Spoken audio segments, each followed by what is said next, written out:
After the obvious shock and almost horror that one initially experiences from the hopeless images of the Kensington neighborhood, it eventually has to reach a point where, in an effort to truly understand or even attempt to make sense of how a situation could possibly spin so out of control, one must begin to peel back the layers of dysfunction and ask themselves this simple yet entirely complex question: does anyone care? How does this even happen? Where are the police, the politicians, and the government funding to eradicate this problem? Now, it would be foolish to somehow assume that we can solve the dependency issues of the world simply by throwing money around. However, it would also be foolish to think that properly appropriated government dollars and resources wouldn't have the ability to put a massive dent in the problem of the Kensington culture that has been not only allowed to continue, but also grow in both population and land area. It would be silly to not think that taking every step necessary at the entrance point on the southern border to slam the door closed on the product pipeline wouldn't be a major win for somehow trying to regain law and order in a neighborhood that has been destroyed by a particular product that almost exclusively is funneled through that same southern border. Understand, it's the multiple levels of neglect from elected officials upon humanity that is truly deafening. Neglect that affects the residents, the street people, and the small business owners alike. Making heads and tails of it all is a near impossible quest. Some blame the police, some blame the elected officials, others blame the residents for allowing this culture to fester.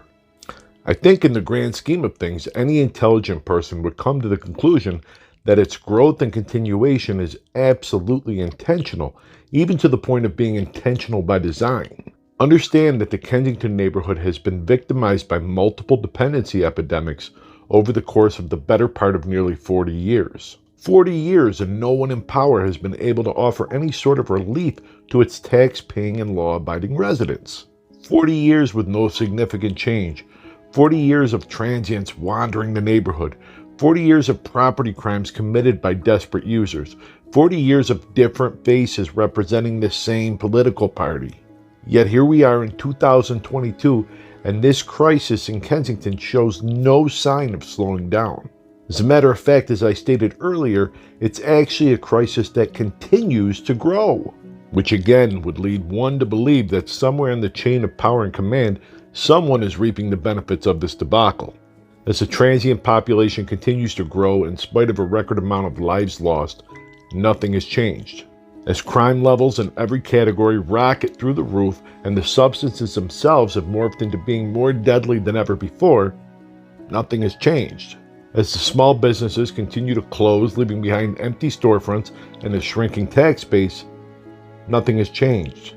Politicians and law enforcement on every level, from local, county, and state, have made 40 years worth of empty promises to the hardworking residents of Kensington, which should eventually beg the question, when do we begin to take a hard look at these promise makers?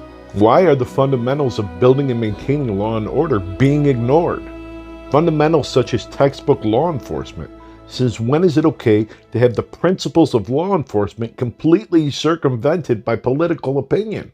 Since when is it okay to have the oath that a police officer takes to serve and protect stripped away by their higher-ups to the point where people and property is no longer protected? A neighborhood is no longer served and has instead been given over to the criminal element in every single way.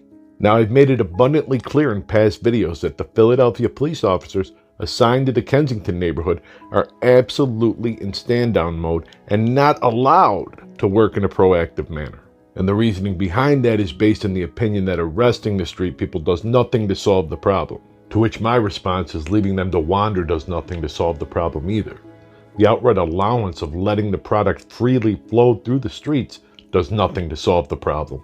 We can discuss taxpayer money and the cost of incarceration, but all in the same breath we can discuss property crimes and petty theft that equally affect the tax-paying citizen by shrinking the tax base and ultimately decimating the neighborhood's economy. Make no mistake, I would be the first to say that there is obviously no simple solution, and I'm absolutely in touch with the deep, dark truths of dependency. However, I would also be the first to say that a debacle of this proportion does not happen by chance. Instead, it appears to be a well-oiled and hard-working machine for those who profit off the misery, almost to the point of being a highly controlled, low-risk, high-yield investment to anyone who possesses the political power to keep it all intact. The fluid operation of this neighborhood culture is one that is evident to anyone who has looked deeper into its existence and has even an inkling of common sense. The problematic neighborhoods exist in every city across the United States. Nevertheless, the dysfunction of Kensington is like no other.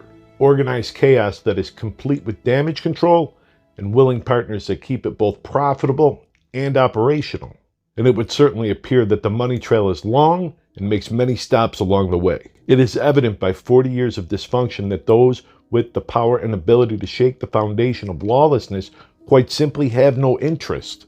It has nothing to do with the difficulty of the task and everything to do with the benefits of its existence. A 40-year-long laundry list of failed initiatives. Again, 40 years later, and government officials continue to go unchecked. As a matter of fact, they're reelected. The power of policing has been decreased, all while the crimes and the propensity for crime has increased. Oaths have been circumvented by opinion, and in the end, the people that are paid to care and make a difference are either not allowed to care and make a difference, or simply don't care to make a difference.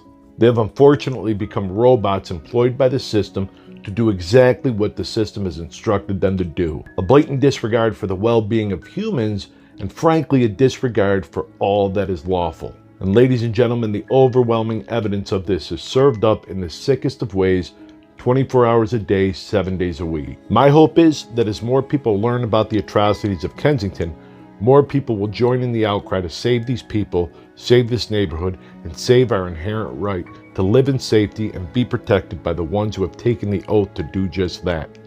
I hope that you both like this video and subscribe to my channel. Whether you agree or disagree with my personal take on this situation, I would love to both see and read your comments regarding the debacle that is the Kensington neighborhood of Philadelphia.